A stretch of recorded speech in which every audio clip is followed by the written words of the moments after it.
Welcome students. जैसा कि मैंने पिछले लेक्चर में कहा था, मैं जल्दी बाकी बचे हुए वीडियोस को भी जल्दी रिकॉर्ड करके आपके लिए अपलोड करूंगा। इसी सीरीज में आज मैं एक और वीडियो लेक्चर तुरंत आपके सामने लेकर आया हूं यहाँ पर, और इसमें आज मैं 31 जनवरी शिफ्ट 1 के पेपर को आपसे डिस्कस करूंगा। और जैसे मैंने बाकी वीडियोस में बहुत आसानी से कोशिश करी है कि कॉन्सेप्ट को डिलीवर करते हुए सारे क्वेश्चंस को एक्सप्लेन करूं, ऐसी बेटा हमने यहाँ भी कुछ करने की कोशिश की या करने की कोशिश करने जा रहा हूं। आई होप आपको मेरे पढ़ाने का तरीका और जो मैं डिलीवरी कर दे रहा हूं आपको वो भी समझ में भी आएगा और मजा भी आने वाला है। तो बिना और समय की देरी किए हुए आइए हम लोग अपने बाकी के लेक्चर को स्टार्ट करते हैं। Next question number 1। जैसे कि क्वेश्चन नंबर 1 बेटा हमारे यहाँ पर adsorption principle is use for which of the following.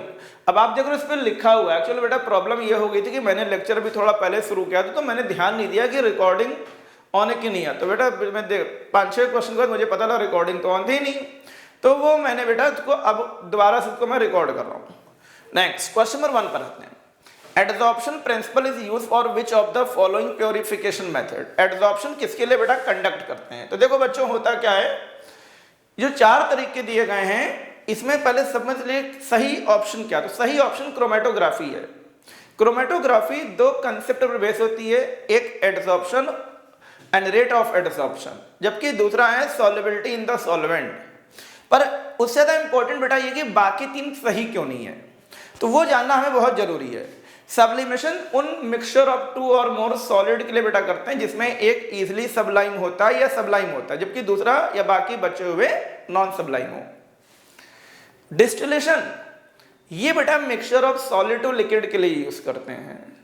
और extractions mixture of 2 or more solids have different solubility in common solvent के केस में यूज होता है।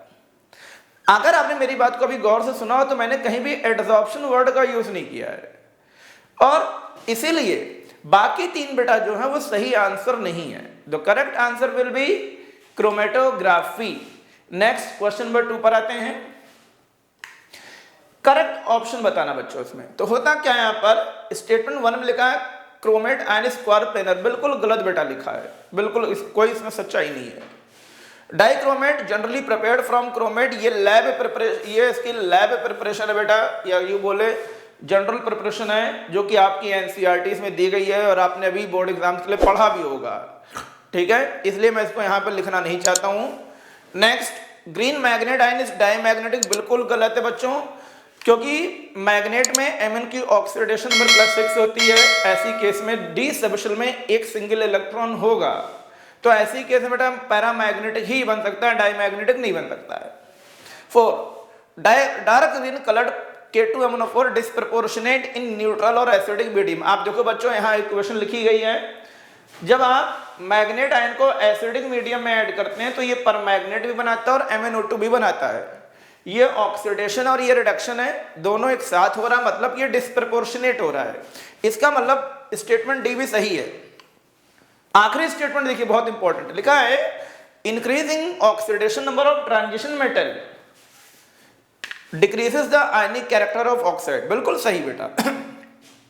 एक्चुअल में होता क्या है, ट्रांजिशन मेटल में आप भी जानते हैं most of electron enter in penultimate shell of d subshell. दूसरी बात, जब ऑक्सीडेशन नंबर बढ़ेगी इसका मतलब है इफेक्टिव न्यूक्लियर चार्ज इंक्रीज हो रहा है। अब आप सोचिए, साइज डिक्रीज हो रहा है और फोर्स ऑफ अट्रैक्शन बढ़ रहा है, तो कहीं ना कहीं जो ऑक्साइड उस मेटल से कंबाइंड है वो ना केवल क्लोजली बाउंड होगा बल्कि टाइटली भी बाउंड होगा, जिससे पोलराइजेशन होने के चांसेस, पोलराइजेबिलिटी दोनों बढ़ती हैं। और जब पोलराइजेशन बढ़ता है तो बेटा वहां पर कोवेलेंट कैरेक्टर रेस होते हैं, आयनिक कैरेक्टर रेस नहीं होते हैं, तो आयनिक रिड्यूस होगा, बिल्कुल सही है। इसीलिए बच्चों जो करेक्ट ऑप्शन है वो बी, डी एंड ई है, और ये तीनों बेटा गलत है, तीनों गलत है बेटा। अगले क्वेश्चन पर आते हैं। कहते हैं identify the mixture that show positive deviation. देखिए पॉजिटिव डेविएशन की कंडीशन क्या होती है, 2 कंपोनेंट किसी भी सॉल्यूशन में प्रेजेंट कोई भी 2 कंपोनेंट पॉजिटिव डेविएशन बेटा तभी शो करेंगे अगर उनके बीच में होने वाला इंटरेक्शन उस सॉल्यूशन में प्रेजेंट इंडिविजुअल कंपोनेंट के बीच में होने वाले इंटरेक्शन से कम हो जाए बच्चों, इंडिविजुअल इंटरेक्शन से होने वाले कम हो जाए। अगर ऐसा हो रहा है तो एंथैल्पी ऑफ मिक्सचर और वॉल्यूम ऑफ मिक्सचर चेंज दोनों ही बेटा इंक्रीज होते हैं। और अगर ये चीजें फुलफिल्ड हो रही बेटा तो वेपर प्रेशर ऑटोमेटिक बेटा इंक्रीज हो जाएगा and that will show positive deviations. तो इन चारों में बेटा अगर हम देखें तो केवल यही है जो ऐसी कंडीशन को फुलफिल्ड करता है, बाकी नहीं करते हैं। क्योंकि बाकी में बेटा क्या होगा, या तो लूज हाइड्रोजन बॉन्डिंग होगी या सीधे सीधे एडिशन बेटा होगा। तो बाकी तीन बी सी डी तीनों बेटा गलत हैं और जो ऑप्शन ए है वो सही है आपका इसमें। आप नेक्स्ट क्वेश्चन नंबर 4 पे आते हैं। दो स्टेटमेंट दी गई है, एक कंपाउंड है उसका IUPAC नेम दिया गया है, चेक कर लीजिए सही गलत है। मेरे हिसाब से तो सही है।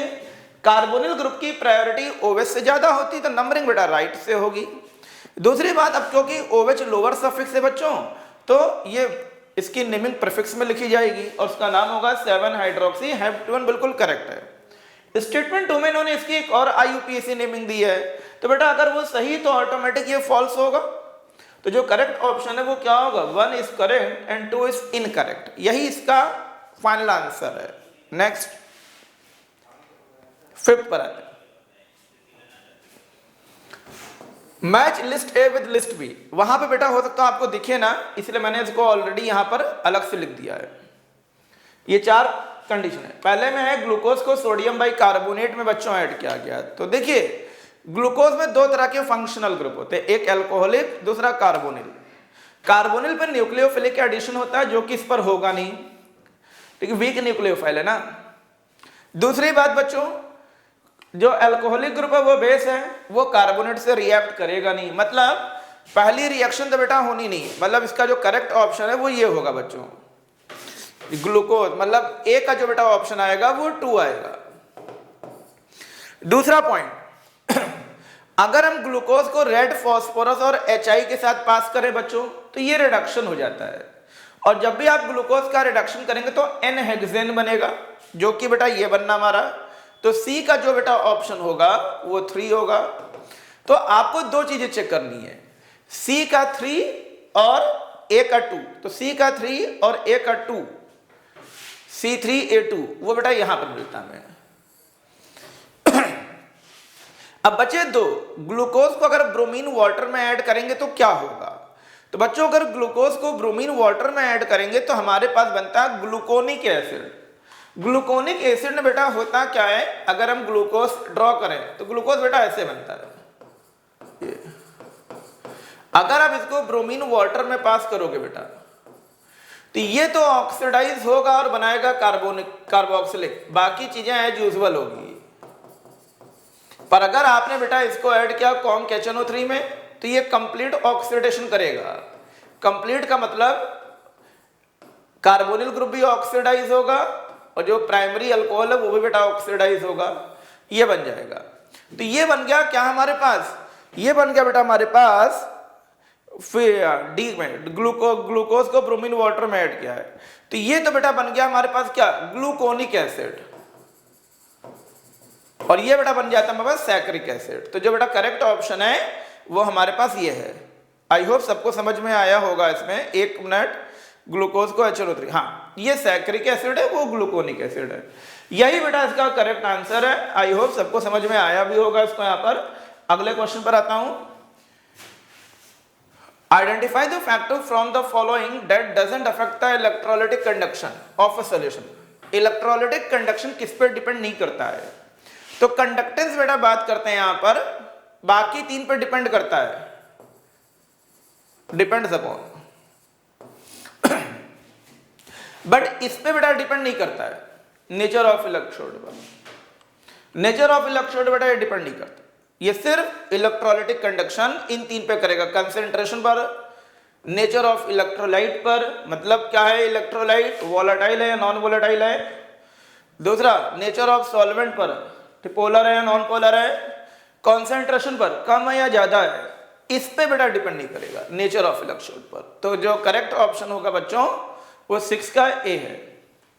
आगे बढ़ते हैं question number 7। Species having carbon with sextet of electron. देखिए सेक्सटेट का मतलब होता है 6 इलेक्ट्रॉन, तो 6 इलेक्ट्रॉन बेटा एक समय इसमें भी हो सकते हैं, में भी एमे है, ठीक है, और इसमें भी होते हैं में है, दोनों में हो सकते हैं, इन दोनों में नहीं होंगे बेटा, ये दोनों तो सीरीज से बाहर है। बट इन्होंने ये भी कहा कि एक्ट एज इलेक्ट्रोफाइल। इलेक्ट्रोफाइल बेटा क्या होते हैं, ऐसे एटम या आयन जो इलेक्ट्रॉन को अपनी तरफ अट्रैक्ट करे, मतलब उनका पॉजिटिव चार्ज भी होना जरूरी है। रेडिकल पर चार्ज नहीं होता है तो वो क्या करेगा, अट्रैक्ट तो होगा नहीं, इलेक्ट्रॉन को वो अट्रैक्ट तो कर सकता नहीं है। ऐसा काम केवल कार्बोकेटायन ही कर सकता है। तो कार्बोकेटायन ही एक ऐसा स्पीशीज है जो क्या हो सकता है, सेक्सटेट भी फुलफिल करने की एबिलिटी रखता है और इलेक्ट्रोफाइल भी हो सकता है। दूसरा बेटा कोई स्पीशीज नहीं है, ठीक है, तो जो बेटा ऑप्शन होगा वो ये है। नेक्स्ट 8, 4 स्टेटमेंट दी गई, बताना सही क्या है। कहते हैं strength of anionic ligand can be explain by the CFSE crystal field splitting energy या CFT क्रिस्टल फील्ड थ्योरी। कहते हैं स्ट्रेंथ ऑफ एनायनिक, बिल्कुल गलत है बेटा, ठीक है, एनायनिक लिगैंड की बात की, बिल्कुल गलत है बेटा, ठीक है। दूसरी बात, valence theory doesn't give quantitative interpretation of, बिल्कुल सही लिखा है। जो VBT होती है इसमें कोई भी काइनेटिक इंटरप्रिटेशंस नहीं होता है। इसमें हम मेन चीजें क्या पता करते हैं, ज्योमेट्री पता करते हैं, कलर पता कर लेते हैं, स्पिन ऑफ कॉम्प्लेक्स पता कर लेते हैं और मैग्नेटिक बिहेवियर। बाकी कुछ बेटा इसके बारे में हम स्टेबिलिटी ऑफ कॉम्प्लेक्स कितना स्टेबल है, या प्रोडक्ट अगर रिएक्शन में टेक पार्ट करेगा कितना डिसॉल्व होगा भी नहीं होगा, रिएक्शन इरिवर्सिबल होगी, रिवर्सिबल होगी, ये काइनेटिक चीजें बेटा हम VBT से एक्सप्लेन नहीं कर सकते हैं। तो ये जो बात लिखी गई है बिल्कुल सही लिखी गई है, TRUE ट्रू। फिर कहते हैं hybridisation of complex will be DsP2, बिल्कुल सही है। स्ट्रॉन्ग लिगैंड है बेटा, निकल की ऑक्सीडेशन नंबर 2n है, 2+ है, तो इसका जो कॉन्फ़िगरेशन बनेगा वो 3D8 बनेगा, 4s0, और यहां से ये बनता है हाइब्रिडाइजेशन DsP2, ये बिल्कुल सही है। तो जो करेक्ट ऑप्शन बेटा होगा इसमें ये B और C होगा, ये भी ट्रू है, TRUE ट्रू, और बाकी बेटा ये गलत है। तो B और C बेटा कहाँ है, ये, so option D is the final answer, यही बेटा हम लोग का सही जवाब है। आगे बढ़ते हैं, क्वेश्चन नंबर 9, कहते हैं noble gases have very high boiling point, ये स्टेटमेंट ही बेटा गलत है, बिल्कुल गलत है इसमें, ठीक है। और उसका रीजन क्या लिखा है, मोनो एटॉमिक है, बिल्कुल सही, held together by strong dispersion forces, बिल्कुल गलत यार, आउटर मोस्ट सबशेल फुलफिल्ड है, न्यूक्लियस उन्हीं को होल्ड करने में मैंने अपने आप को बिजी किया हुआ है, तो आप बताइए वो दूसरे एटम के इलेक्ट्रॉन को अपनी तरफ कैसे पोलराइज करेगा, और जब तक वो पोलराइज नहीं करेगा उनके बीच में क्लोज इंटरेक्शन तो होंगे ही नहीं होंगे। तो इसलिए ये दोनों बेटा स्टेटमेंट फॉल्स हैं यहाँ पर, और जो करेक्ट ऑप्शन होगा वो ये है स्टेटमेंट 1 एंड स्टेटमेंट 2। फिर से कह रहा हूं, नोबल गैसेस में आउटर मोस्ट ऑर्बिट फुलफिल्ड होती है, तो इसलिए उसमें रिपल्शन भी होता है बहुत लोन पेयर के बीच में, इसलिए उनके जो न्यूक्लियस होते हैं वो अपना ही घर बचाने में बेटा लगे होते हैं। जब अपना घर बचाने का मतलब अपने जो इलेक्ट्रॉनों को अपने से कस के होल्ड करने के चक्कर में, इसीलिए वो हाईली स्टेबल भी होते हैं। अब खुद सोचिए, जिस घर का मुखिया अपने ही परिवार को मैनेज करने में अपना पूरा टाइम दे दे रहा, वो औरों से क्या कनेक्ट होगा। यही कुछ नोबल गैस में भी होता है बच्चों, उनका न्यूक्लियस वो अपने ही इलेक्ट्रॉन को बेटा ऑर्गेनाइज और मैनेज करने में लगा होता है, इसीलिए वो बाकी एटम के इलेक्ट्रॉन को अपनी तरफ पोलराइज नहीं कर पाता है। जब पोलराइज नहीं करे तो काहे का डिस्पर्सन फोर्स, जब बेटा डिस्पर्सन फोर्स नहीं होगा तो ऑब्वियस ही बात है बॉन्ड बनेंगे नहीं, तो बेटा बॉइलिंग पॉइंट हाई कैसे होगा। तो बच्चों ने गलत दिया होगा इसमें, यहाँ पर दोनों के दोनों स्टेटमेंट ही फेक हैं, इसमें ध्यान देने की जरूरत नहीं है। आगे बढ़ते हैं, क्वेश्चन नंबर 10 बहुत ही अच्छा क्वेश्चन है, हमें इसके लिए केसी लिखना है। तो केसी क्या होगा, concentration of product upon concentration of reactant. तो बच्चों देखो इसका सही ऑप्शन ये होगा, concentration of product upon concentration of reactant, कोई और आंसर इसका नहीं होना है, ठीक है। आगे बढ़ते हैं, ये सबको दिख रहा होगा। हमें चार ऑप्शन दिए गए हैं, distillation, fractional distillation, steam distillation और ये चारों को मैच करना है। आपकी जगह मैं होता तो मैं क्या करता, स्टीम डिस्टिलेशन बेटा वहीं होगा जहां स्टीम हो, सॉरी वाटर हो। स्टीम डिस्टिलेशन वहीं होगा जहां वाटर हो, तो बेटा सी का तो ऑप्शन 2 है। और फ्रैक्शनल डिस्टिलेशन उन लिक्विड मिक्सचर के लिए यूज करते हैं जिसमें सारे कंपोनेंट कंप्लीटली मिक्सबल हो, but they have a fractional difference in their boiling point. They have a fractional differences in their boiling point. ऐसा बेटा केवल क्रूड पेट्रोलियम में होता है या क्रूड ऑयल में होता है। ठीक है, तो आप ऑप्शन में केवल दो चीजें चेक करिए बिना और समय की बर्बादी किए हुए कि बी का 3 और सी का 2 कहां है। बी का 3 और सी का 2 आप चेक कर लो, ये ऑप्शन कहीं नहीं मिलेगा आपको, और यही बेटा इसका करेक्ट ऑप्शन है। अब बचा क्या हमारे पास, ए का ऑप्शन क्या होगा, for distillation, because both liquids हैं, बॉइल्ड होते हैं, मिक्सबल हैं, इनको सेपरेट करेंगे और इनके लिए बताया जाएगा ये glycerol. Next, the metal that are employed in the batteries, battery industry. Battery industry में कौन कौन से मेटल यूज होते हैं, मैग्नीज यूज होता है, निकल यूज होता है और कैडमियम यूज होता है। यही तीन बेटा इसका आंसर है, BDE, BCD, एक BCE, सॉरी ये बेटा ऑप्शन होगा। आप लोगों ने क्लास 12 इलेक्ट्रोकेमिस्ट्री में बैटरी प्राइमरी सेल और सेकेंडरी सेल पढ़ा है। प्राइमरी सेल में आपको याद होगा हम पढ़ते हैं क्या, यहाँ पर प्राइमरी सेल में हम लोग को ड्राई सेल पढ़ाया जाता है और जिंक सेल पढ़ाया जाता है। ठीक है, उसमें याद करिए जो कैथोड होता है उसके चारों तरफ MnO2 की कोटिंग की जाती है, तो ये तो बेटा वहां पर हो गया। और निकल कैडमियम सेल आप लोग ने पढ़ा होगा, वो बेटा ये हो गया आपका। तो निकल, कैडमियम और मैग्नीज, यही तीन बेटा ऐसे होते हैं जो बैटरी इंडस्ट्री में सबसे ज्यादा यूज होते हैं। आगे बढ़ते हैं, ये कन्वर्जन दिया गया है, 1 ब्रोमो प्रोपेन एल्कोहलिक के OH में ऐड करेंगे, क्या बनेगा यहां पर, प्रोपीन, ये हो गया। इसको HBr में ऐड करेंगे, क्या बनेगा इसमें यहां पर, 2 ब्रोमो प्रोपेन, ये 2 ब्रोमो प्रोपेन बन गया। और इसको बेटा ऐड करेंगे एक्वस के OH में, जो कि न्यूक्लियोफिलिक सब्स्टिट्यूशन होगा, ये क्या बनेगा यहां पर, प्रोपेन टू ऑल, ये बेटा सी होगा। तो जो प्रोपेन टू ऑल बेटा ऑप्शन डी में है, यही बेटा इसका फाइनल आंसर होगा। ये बेटा तरीका है इसको एक्सप्लेन करने का। आई होप सबको चीजें समझ में आई होगी, कोई दिक्कत की बात नहीं है इसमें। Question number 14, compound that is white in colour, lead sulphate. PbSO4 ही बेटा कैसा कंपाउंड है चारों में जो व्हाइट इन कलर होता है। आगे बढ़ते हैं, इलेक्ट्रॉन गेन एंथैल्पी किसकी सब सही ऑर्डर क्या है, नोबल गैस ज्यादा बेटा किसी की नहीं होती है। इलेक्ट्रॉन गेन एंथैल्पी होती क्या है, कोई भी एटम इलेक्ट्रॉन को गेन करने के लिए जो एनर्जी लूज करता है या गेन करता है, the enthalpy change bye gaining an electron in its outer most orbit. ठीक है, इसमें हम मैग्नीट्यूड के साथ में साइन भी बेटा फॉलो करेंगे। तो सबसे ज्यादा बेटा इसमें होती है आर्गन की, क्योंकि आउटर मोस्ट ऑर्बिट फुलफिल्ड होता है। दूसरे नंबर पर सल्फर है, रिपल्शन थोड़ा कम होगा बाकी कंपैरिजन पर, अट्रैक्शन भी बाकी के कंपैरिजन में काफी कम है। Then we move towards bromine, ये पहला होगा, ये दूसरा होगा, ये तीसरा होगा और ये बेटा चौथा होगा। तो मतलब जो ऑप्शन है वो होगा 1 2 3 4, मतलब आर्गन, सल्फर, ब्रोमीन और फ्लोरीन। और अगर हम इसको सीक्वेंस में देखें, A D B C, ADBC, ADBC कहां है बेटा, ADBC ये है हमारा ADBC, यही बेटा इसका करेक्ट जवाब है।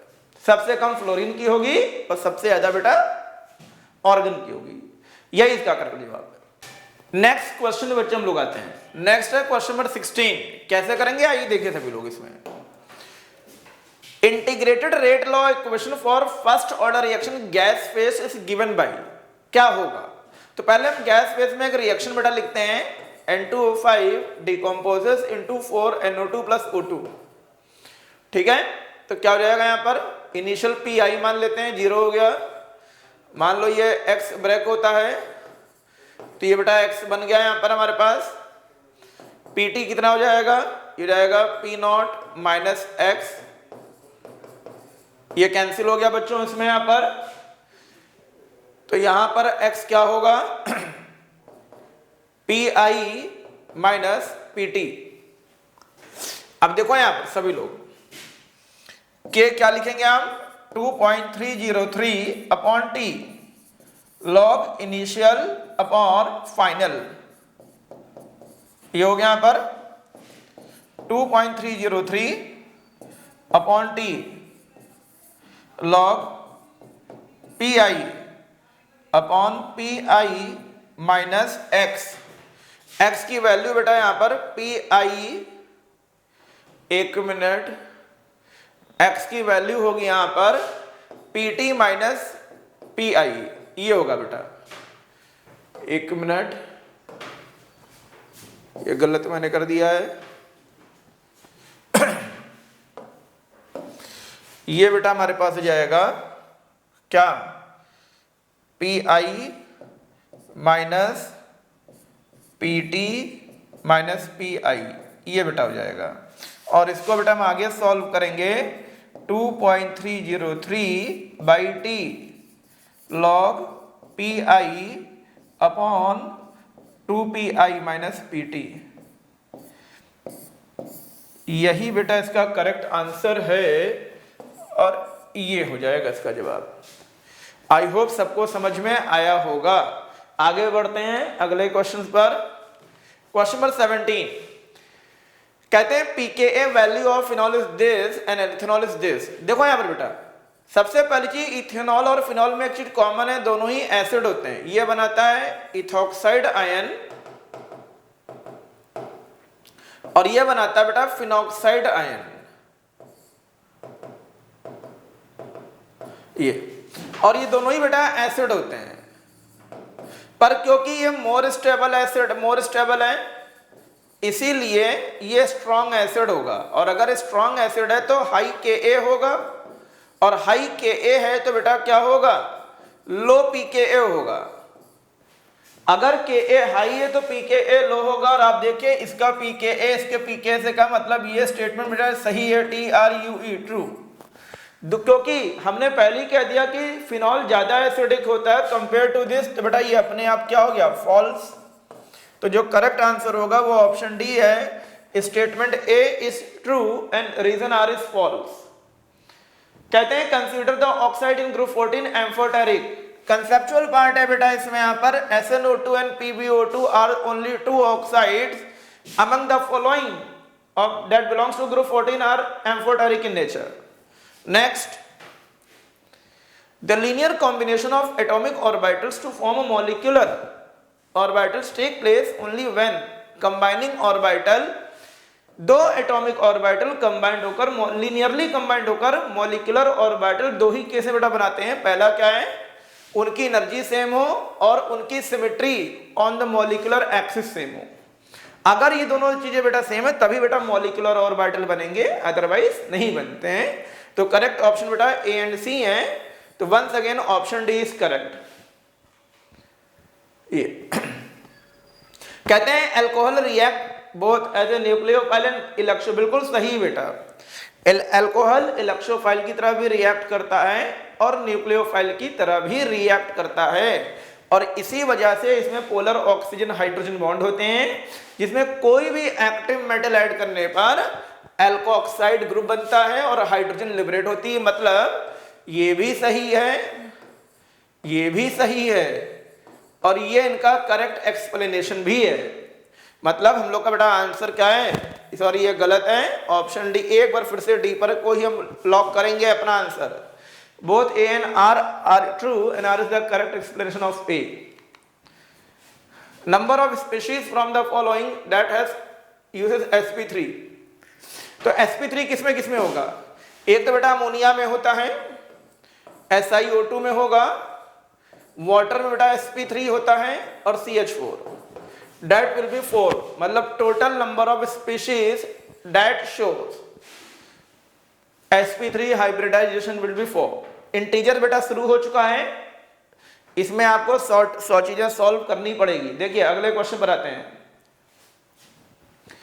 स्पिन मैग्नेटिक मोमेंटम पूछा है। सबसे पहली चीज बेटा यहाँ पर अमोनिया यहाँ वीक लिगेंड है, निकल की ऑक्सीडेशन नंबर 2+ है, कॉन्फ़िगरेशन 3d8 4s0 है, नंबर ऑफ अनपेयरिंग 2 है, तो डाइपोल मोमेंट जो मैग्नेटिक मोमेंट बनेगा बेटा वो 2 × 4 बनेगा, 2√2 बनेगा, 2 × 1.414 बनेगा, 2.828 बनेगा bm, और ये क्या हो जाएगा, ये बेटा बनेगा 28.28 × 10⁻⁻1 bm।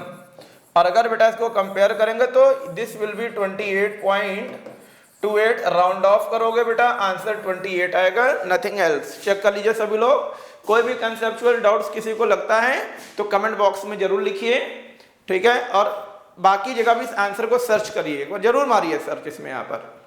Next 1 Faraday of electricity liberates x इतने gram of copper from copper से, व्हाट विल बी x। तो देखो बेटा यहाँ पर फैराडेस लॉ यूज करिए इलेक्ट्रोलिसिस का, ये क्योंकि वैल्यू 1 फैराडे दी गई तो ये तो कैंसिल हो गया,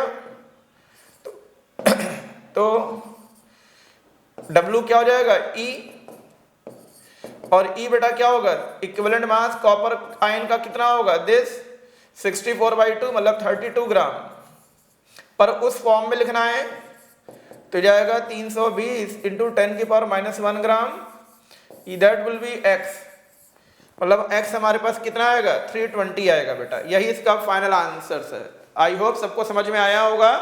अगले क्वेश्चन पर आते हैं। मोल ऑफ मीथेन रिक्वायर्ड, पहला काम बेटा इसमें इक्वेशन ड्रॉ कर लो सभी लोग, इक्वेशन ड्रॉ करेंगे। आप खुद देखो 44 ग्राम CO2 बनती किससे, 1 मोल मीथेन से, 22 ग्राम किससे बनेगी 1/2 मतलब 0.5 मोल मीथेन, और इसको इस फॉर्म में लिखना ये जाएगा कितना 50 × 10⁻⁻2 मोल। और अगर बेटा उससे हम कंपेयर करेंगे देन 50 विल बी क्या x, तो फाइनल आंसर बेटा जो होगा वो 50 होगा हमारा, जो सॉल्व किया वो नहीं है बेटा। ये तरीका है क्वेश्चन को अटेम्प्ट करने का। आई होप सबको समझ में आ रहा होगा, तरीका भी समझ में आ रहा होगा, कंसेप्ट भी समझ में आ रहा होगा। 25 पर आते हैं। केपी फाइंड करना कैसे करेंगे, देखो यहाँ पर स्टैंडर्ड एंथैल्पी ऑफ रिएक्शन पूछ रहे हैं।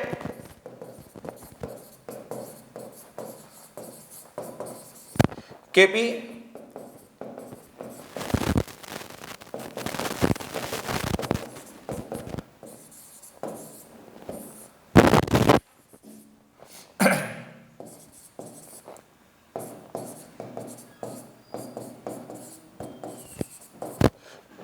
इसको बेटा सॉल्व करेंगे, ये आएगा 28.60 समथिंग आएगा, और ये माइनस में आएगा पूरा का पूरा,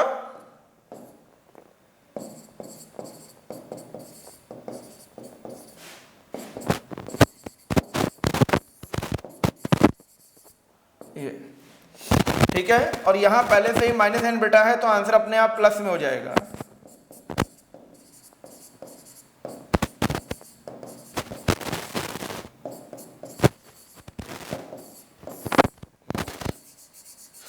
क्योंकि इसको बेटा कैलकुलेशन करेंगे ज़्यादा समय लगेगा, इसलिए मैं आपके सामने इसको मोबाइल इसके लिए यूज़ करूंगा और इस करूंगा इसमें यहाँ पर, जिससे हम इसको बहुत जल्दी बेटा ख़त्म कर सकें कैलकुलेशन को और बाकी क्वेश्चन को अटेम्प्ट कर सकें। 298 2.303 इंटू 8.314 इंटू 28.6 डिवाइड बाई 1000, ये आएगा बेटा 163.187, इसको राउंड ऑफ करेंगे ये 163 आएगा बेटा। यही आपका फाइनल आंसर है बेटा इसमें, किलो जूल। आगे बढ़ते हैं, अगले क्वेश्चन पर हम लोग आते हैं बेटा। अगला क्वेश्चन क्या हमारा, क्वेश्चन नंबर 26। कहते हैं molar mass of the salt बताना है इन चारों में से जो सल्फ्यूरिक एसिड के साथ कलर्ड वेपर इवॉल्व नहीं करेगा। तो देखो बेटा यहां पर अगर इसको इसमें ऐड करोगे तो यहां पर HBr बनती है, इसको इसमें ऐड करेंगे HNO3 बनेगी, इसको इसमें ऐड करेंगे HI बनेगी, इसको इसमें ऐड करेंगे HF बनेगा। ये सेल्फ डिकम्पोज होता है और NO2 बनाएगा जो कि रेडिश ब्राउन गैस होती है बेटा, रेडिश ब्राउन गैस। यहां पर HBr होता है स्ट्रॉन्ग रिड्यूसिंग एजेंट है, ये ब्रेक होगा ब्रोमीन, रेडिश ब्राउन ये भी होता है बेटा। यहां पर आयोडीन बनेगी जो कि पर्पल कलर की होती है, स्ट्रॉन्गेस्ट ऑक्सीडाइजिंग एजेंट, इससे ज्यादा पावरफुल ऑक्सीडाइजिंग एजेंट बेटा कोई नहीं होता है, और स्ट्रॉन्गेस्ट रिड्यूसिंग एजेंट। बट ये क्या होता है बेटा, वीकेस्ट रिड्यूसिंग एजेंट होता है, वीक नहीं वीकेस्ट। मतलब सल्फ्यूरिक एसिड में अगर ये चला भी जाएगा तो ये ऑक्सीडाइज होगा ही नहीं, और अगर ये फ्लोरीन में ऑक्सीडाइज नहीं हुआ तो कोई भी कलर्ड वेपर नहीं बनेगी। मतलब जो सही सॉल्ट है जो वेपर नहीं बनाएगा वो है कैल्शियम फ्लोराइड, और उसका मॉलिक्यूलर मास आएगा 78U। तो जो बेटा आंसर होगा यहाँ पर वो 78 होगा। यही आपका लास्ट एंड फाइनल आंसर है विद कंसेप्ट। आई होप सबको समझ में आया होगा। आगे बढ़ते हैं। Number of alkene obtained on electrolysis of this. इसकी इलेक्ट्रोलिसिस करोगे बेटा, कोलबे से इथेन बनेगा, इसकी कोलबे से करेंगे ब्यूटेन बनेगा, दोनों एक साथ होंगे तो बेटा प्रोपेन बनेगा। तो टोटल नंबर ऑफ एल्केन बेटा जो बनेंगे वो 3 बनेंगे इसमें यहां पर। नेक्स्ट C2H5Br, इसकी रिएक्शन बेटा NaOH के साथ करानी है। आप देखिए कितने कंसेप्चुअल क्वेश्चन पूछे गए हैं। ये अल्कोहलिक मीडियम है, ये एक्वस मीडियम है, तो यहां तो बेटा होगा elimination, it's carry elimination, and A will be C2H4। यहां बेटा सब्स्टिट्यूशन होगा and B will be C2H5OH। यहां पर हाइड्रोजन 4 होगी, यहां हाइड्रोजन बेटा 6 होगी, टोटल नंबर ऑफ हाइड्रोजन 10 होगी। ये बहुत ही अच्छा क्वेश्चन बेटा ये समझिएगा सभी लोग, कान आंख दिमाग सब कुछ लगाकर।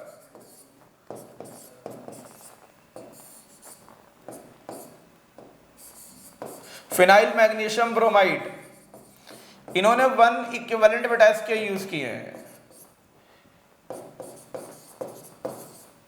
एक्वस अमोनियम क्लोराइड होता क्या है बेटा, यहां पर देखिए कार्बोनिल ग्रुप भी है और ओवेज ग्रुप भी है, ठीक है। ओवेज group in favour of nucleophile भी होता है और एसिडिक और बेसिक प्रॉपर्टी भी रिफ्लेक्ट करता है। तो जब आप इसको बेटा रिएजेंट ग्रिग्नाट में ऐड करेंगे तो ग्रिग्नाट पहले इनको अप्रोच नहीं करेगा, ग्रिग्नाट पहले अप्रोच करता है किसको, ओवेज को। ये न्यूक्लियोफिलिक प्रॉपर्टी शो करेगा, ये acidic and basic property show करेगा। तो ग्रिग्नाट को जब दोनों ऑप्शन एक साथ मिलते हैं तो ग्रिग्नाट एसिड बेस को पहले अप्रोच करता है प्रॉपर्टी को, इसीलिए ग्रिग्नाट का अटैक पहले यहां होगा। दूसरी बात, ये जो अमोनियम क्लोराइड सॉल्यूशन बेटा दिख रहा है आपको, ये बेटा होता है क्या है, माइल्ड एसिडिक सॉल्यूशन होता है, माइल्ड एसिडिक होता है।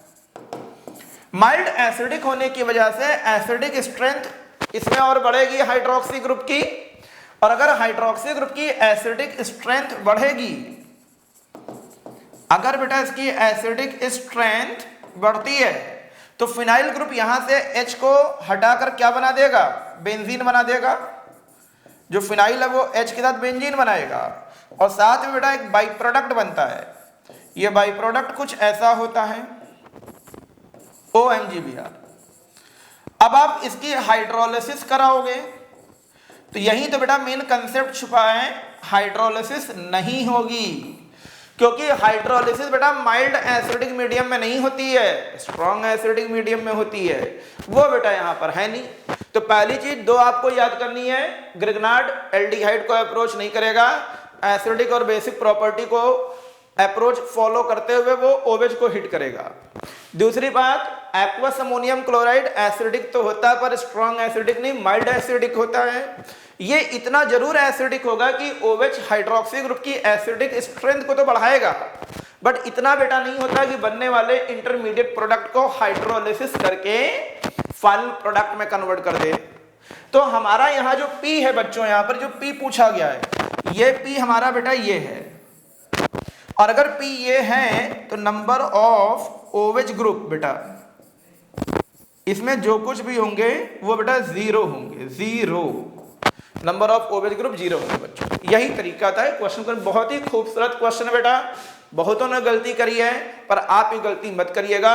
इसी पर्पस और इसी वजह से मैंने ये वीडियो रिकॉर्ड किया, और आप खुद भी देख रहे होंगे कि लगातार जितने मैंने वीडियो अपलोड किए हैं कितना कॉन्सेंट्रेट मैंने सभी क्वेश्चंस पे किया है, एनर्जी का लेवल भी रखा है जिससे आपको सुनने, समझने और पढ़ने में मजा आए और आप एक सेकंड के लिए भी वीडियो के सामने से ना हटें। आगे देखिए आखिरी क्वेश्चन। हमें सोडियम की आयनाइजेशन एनर्जी चाहिए बेटा किलो जूल पर मोल में, जबकि सोडियम एटम के लिए कितनी चाहिए वो दी गई है। तो ये 1 एटम के लिए दी गई, पहले 1 एटम के लिए निकाल लेते हैं। 6.6 3 × 10⁸ अपॉन 242 × 10⁻⁹। तो ये बेटा हो जाएगा 19.8 242 × 10⁻⁻17। ये जूल पर एटम होगा बेटा, ये जूल पर एटम होगा, ठीक है। अब हमको चाहिए किलो जूल में बेटा, तो क्या करेंगे इसमें यहां पर मोल, तो इसको क्या करिए यहां पर अवोगाड्रो नंबर से मल्टीप्लाई कर दें इसमें यहां पर। तो अवोगाड्रो नंबर तो क्या होगा, इसका मोलर मास होगा 242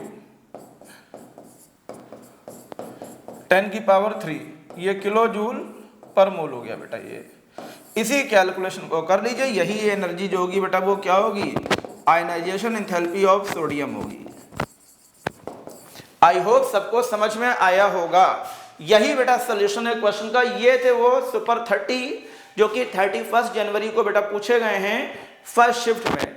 बाकी लेक्चर की तरह मैं आपसे आशा करता हूं सभी को सारे आंसर समझ में आए होंगे, सभी ने एंजॉय भी किया होगा, सभी को कंसेप्ट और उसके पीछे का कह सकते हैं कि वे टू स्किल द इन्फॉर्मेशन भी बहुत अच्छा लगा होगा। इसी होप के साथ लेक्चर को बाउंड अप करता हूं। थैंक यू वेरी मच, और जल्दी अगले वीडियो के साथ आपसे मिलते हैं। Okay, thank you.